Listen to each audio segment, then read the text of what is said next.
Hello everyone, welcome to my first vlog. ಇವತ್ತು ನಾನು ಹೊರಟಿರೋದು ಕುಮಾರ್ ಪರ್ವತ ಕಡೆಗೆ. ನಾನು ಈ ಟ್ರಾವೆಲ್ನ ಬೆಂಗಳೂರು ಟ್ರೆಕ್ಕರ್ಸ್ ಅವ್ರ ಜೊತೆ ಸ್ಟಾರ್ಟ್ ಮಾಡಿದ್ದು, ಮತ್ತು ನನ್ನ ಜೊತೆ ಇನ್ನೂ ಕೆಲವೊಬ್ರು ಸ್ಟ್ರೇಂಜರ್ಸ್ ಇದ್ರು.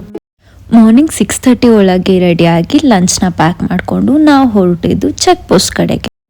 ಚೆಕ್ ಪೋಸ್ಟಲ್ಲಿ ನಮ್ಮ ಡೀಟೇಲ್ಸ್ನ ಎಂಟರ್ ಮಾಡಿ ನಾವು ನಮ್ಮ ಟ್ರೆಕ್ನ ಸ್ಟಾರ್ಟ್ ಮಾಡಿದ್ವಿ ವಿತ್ ಅ ಗುಡ್ ಫೋಟೋ. ಎಲ್ರಿಗೂ ಹೇಳ್ತಾರೆ ಚಾರಣ ಅಥವಾ ಟ್ರೆಕ್ಕಿಂಗ್ನ ವೆದರ್ ನೋಡಿಕೊಂಡು ಡಿಸೈಡ್ ಮಾಡಬೇಕು ಹೋಗೋಕ್ಕೆ ಅಂತ. I would say mental health ಹಾಳಾದಾಗ, ಆಫೀಸ್ ಸ್ಟ್ರೆಸ್ ಅನ್ನಿಸ್ದಾಗ,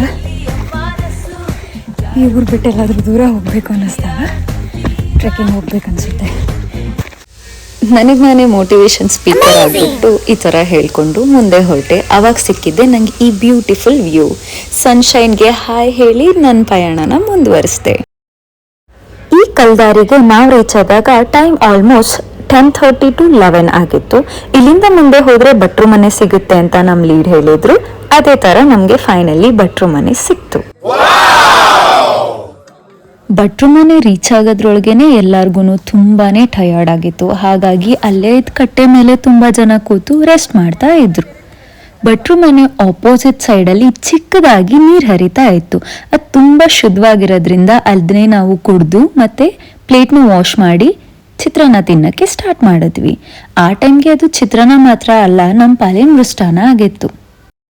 ಚಿತ್ರಾನ್ನ ತಿಂದಮೇಲೆ ಒಂದು ರೇಂಜಿಗೆ ರೆಡ್ ಬುಲ್ ಕುಡ್ದಿದ್ದು ಎನರ್ಜಿ ಸಿಕ್ತು. ಅಲ್ಲಿಂದ ಮುಂದೆ ಮೇಲೆ ಹತ್ಕೊಂಡು ಹೋಗಬೇಕಾದ್ರೆ ಇದು ಭಟ್ರು ಮನೆ ವ್ಯೂ. ಸೊ ಎಲ್ಲರೂ ಚಿತ್ರಾನ್ನ ತಿಂದು ಎನರ್ಜೆಟಿಕ್ ಆಗಿ ಮತ್ತೆ ಔಟ್ ಟ್ರೆಕ್ನ ಸ್ಟಾರ್ಟ್ ಮಾಡಿದ್ರು.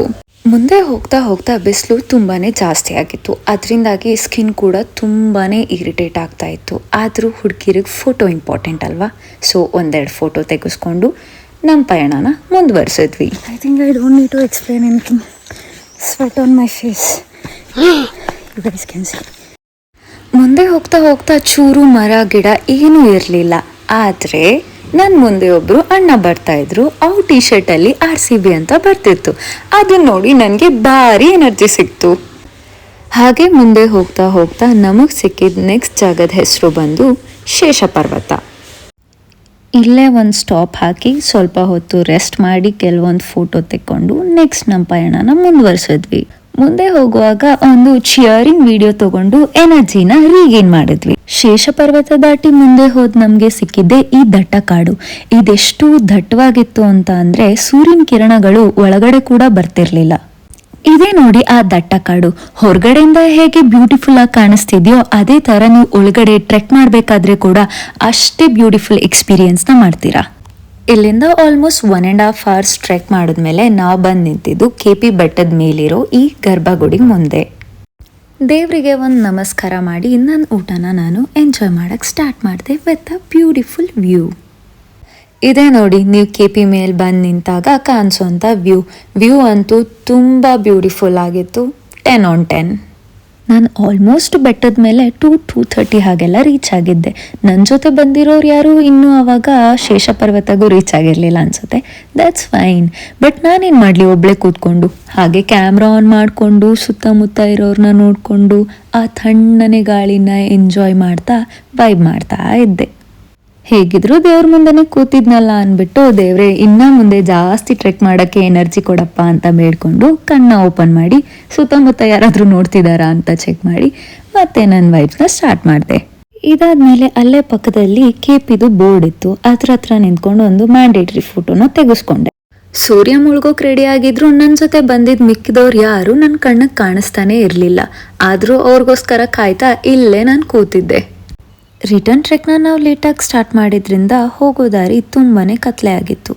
ಈ ಫೋಟೋದಲ್ಲಿ ಕಾಣಿಸ್ತಿರೋ ಬ್ರಿಡ್ಜ್ನ ದಾಟಿ ಮುಂದೆ ಹೋದರೆ ನಮಗೆ ಬೀದಹಳ್ಳಿ ಚೆಕ್ ಪೋಸ್ಟ್ ಮತ್ತು ಸ್ಟೇ ಸಿಗುತ್ತೆ. ನೈಟ್ ಇಲ್ಲೇ ಊಟ ಮಾಡಿ ಒಳ್ಳೆ ನಿದ್ದೆ ಮಾಡಿ ಬೆಳಗ್ಗೆ ಬೇಗ ಎದ್ವಿ.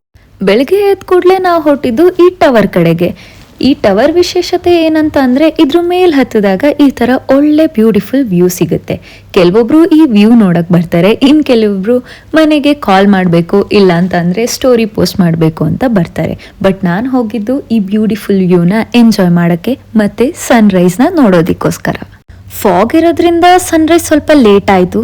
ಬಟ್ ವೇಟ್ ಫಾರ್ ಇಟ್, ನಮಗೆ ಇಂಥ ಬ್ಯೂಟಿಫುಲ್ ಸನ್ರೈಸ್ನ ಎಕ್ಸ್ಪೀರಿಯನ್ಸ್ ಮಾಡೋ ಚಾನ್ಸ್ ಸಿಕ್ತು. ಆ ಕ್ಷಣ ಹೇಗಿತ್ತು ಅಂತಂದರೆ ಒಂದು ಕಡೆ ಸೂರ್ಯ ಇನ್ನೊಂದು ಕಡೆ ಚಂದ್ರ. ವಾವ್, ಕೇಳೋದಕ್ಕೆ ಎಷ್ಟು ಚೆನ್ನಾಗಿದೆ ಅಲ್ವಾ? ಅದೇ ಥರ ನೋಡೋದಕ್ಕೂ ಅಷ್ಟೇ ಸುಂದರವಾಗಿತ್ತು. ಫೈನಲ್ ಆಗಿ ಸೋಲೋ ಟ್ರೆಕ್ ಬಂದಿದ್ದು ನನಗೆ ಒಳ್ಳೆ ಫ್ರೆಂಡ್ಸ್ ಮತ್ತು ಮೆಮೊರಿ ಸಿಕ್ತು. ಇದಾಗಿತ್ತು ನನ್ನ first vlog. Thank you so much for watching and please keep supporting.